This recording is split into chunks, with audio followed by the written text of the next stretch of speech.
everyone, sorry I haven't made a video recently. I've actually been a bit poorly, so I just haven't had any energy. I've been trying to just basically go to work and come home and vegetate until I felt better.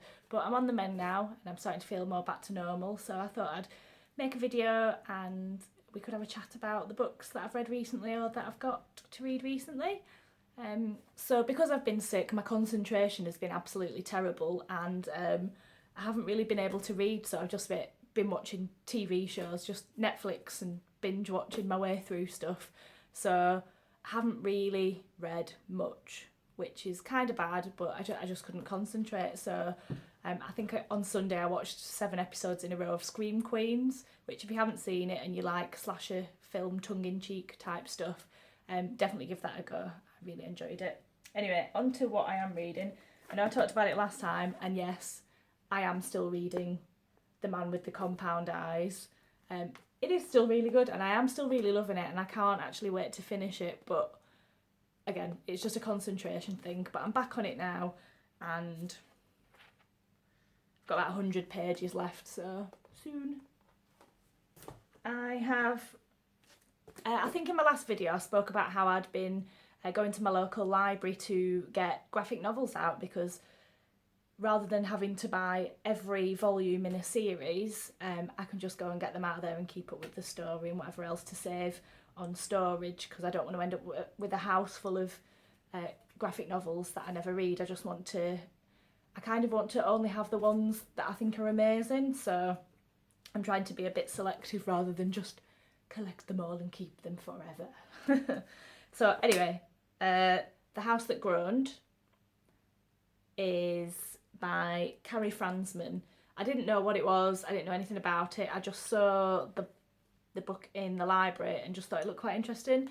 You can see it's got a little window, so when you open it you can see the people in there, and it just starts off, it's just about all these people that live in this block of flats, and you can see everything's quite blue, and the people, they're all drawn in a specific way. They all have like these big round cheeks. But it starts off, it's just going through their daily lives, and it seems a bit mundane, and all these people that live there and they occasionally cross paths, but then it gets quite dark quite quickly, and I quite like that. I like a bit of here's normal life and here's how awful and how dark it can be just under the surface. So I did really enjoy it. I did really enjoy it. So I might even see if Carrie Fransman has done any more, because I'm not very up on my graphic novels or up on things like this, because I have only started reading them recently.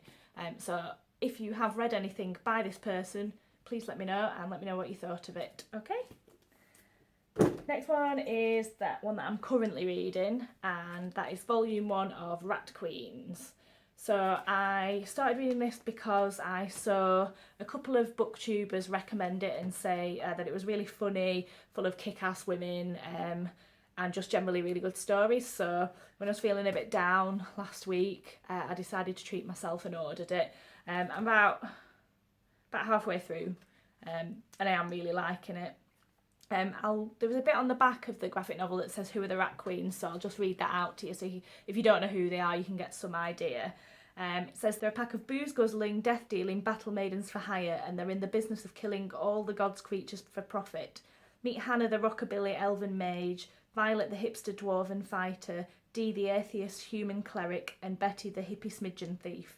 This modern spin on an old-school genre is a violent monster-killing epic that is like Buffy meets Tank Girl in a Lord of the Rings world on crack. I always hate it when they say like on crack or on acid or whatever. Like, I think it's just an overused term, but I really like this so far. Like I said, I'm halfway through, and it's just really good. It's quite funny. There's intrigue trying to find out who is trying to bump them all off, and there's just witty, snappy banter between them all. So yeah, Rat Queens, if you haven't read it, I suggest you do. So yeah, I mentioned that I was feeling a bit down, so I treated myself to some things. That was one of the things. Another one was this beautiful full works of Edgar Allan Poe. I saw it and it was really, really reasonable. So you can see it comes in a box and it's really prettily fabric bound. because I really struggle. Every time I see a pretty book, it's leather bound, and being vegan, I don't really feel comfortable owning leather things. So it's really nice to see one that's fabric bound, and look how pretty it is. Ooh. And I haven't read it yet, but I will. And it's got the occasional thing in there. But yeah, anyway, The Complete Tales and Poems of Edgar Allan Poe. Really looking forward to that. I think 15-year-old me would be very pleased that I've got this. Related Christmas present that I got off my lovely friend Sarah was Titus Groan, which is one of the Gormenghast books. I remember when the TV series first came out with Jonathan Rhys-Meyers in it, I was a little bit obsessed with him back then. I still think he's absolutely beautiful. But anyway, I really enjoyed the story. It was really unusual and just very unlike anything else I'd ever seen. So my beautiful friend has treated me to this, so I'll be reading that. Somebody sent me a book through the post. I'm part of a group of people, Amanda Palmer patrons, and we have a little group and sometimes we send each other nice things. And one lovely person sent me The Great and Secret Show by Clive Barker. I haven't read this book, but this person has just picked up by looking at my Facebook and was posting on there that I like Clive Barker. So this was a really good present. I can't wait to get it. I haven't read the back, so I don't really know what it's about yet, and I'll probably talk about it a bit more once I have. Another graphic novel I treated myself to, I know I went a bit overboard, is Trees. I know nothing about this. It was suggested on my Amazon list, and when I read the back it sounded pretty good. I like dystopian type stuff, and this sounds right up my street.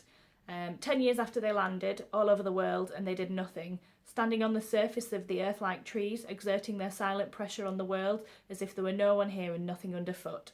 10 years since we learned that there is intelligent life in the universe, but that they did not recognise us as intelligent or alive. So that sounds pretty good. I haven't started it yet. I don't know where the story is going to go, but again, I'll probably do a quick review, talk about it when I'm done. Got a couple of other graphic novels out of the library. Through the Woods, I've heard quite a lot of people talk about this. I don't think I've spoken about this in my previous videos, but I've finished reading this and I really enjoyed it. It's basically creepy stories. It's very image driven, very little dialogue, very little writing, but I just love it. It's absolutely stunning. I may even buy this for myself. Kind of spooky. And finally, the last one that I haven't read yet, but again I've heard people talk about, is Skim, which is, I think, about a person at school who is having a bit of a tough time.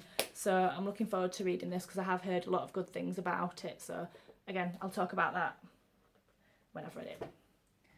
I wanted to just talk a bit about just different aspects of my life, so it's not just all me going meh about books all the time.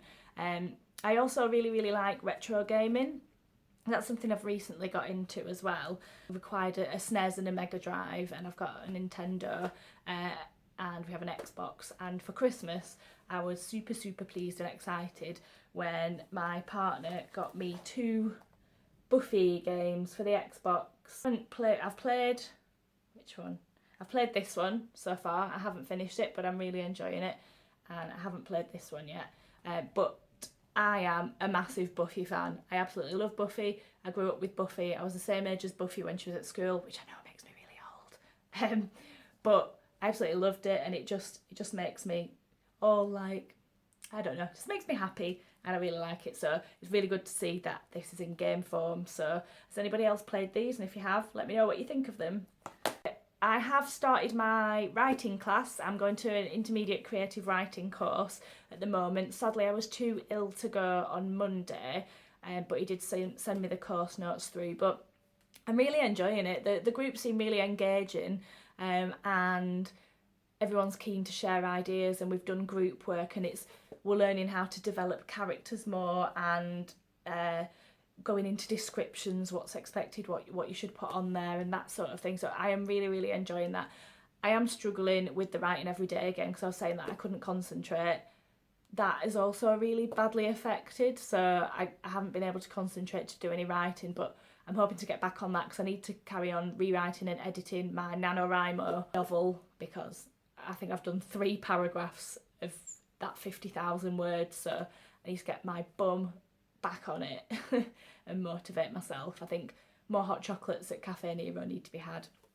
And the final thing I wanted to talk about, I just wanted to recommend a book that I've read in the past that maybe I've forgotten about and then come back to and just thought, every time I've had a clear out of my books to just make space or whatever, this one has always stayed behind because I enjoyed it so much. It's kind of a bleak story. It's called The Heart is Deceitful Above All Things, and it's basically, I'll read the back again.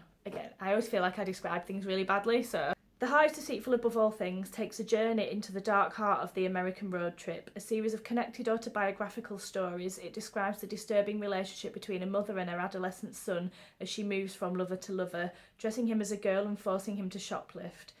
These are shocking stories of abusive love and dysfunctional sexuality, of heartbreak and of innocence lost. Once again, Leroy's fantastical imagination and lyricism twist his haunted past into something utterly strange and magical. It is a dark story, but it's so well written and you do feel like you have been sucked in and you feel like you know those characters and you can see them so clear in your mind. I just really, really enjoyed it. This was also made into a film with Asia Argento, I believe. I have seen it, but I've not seen it for a long time and I can't really remember.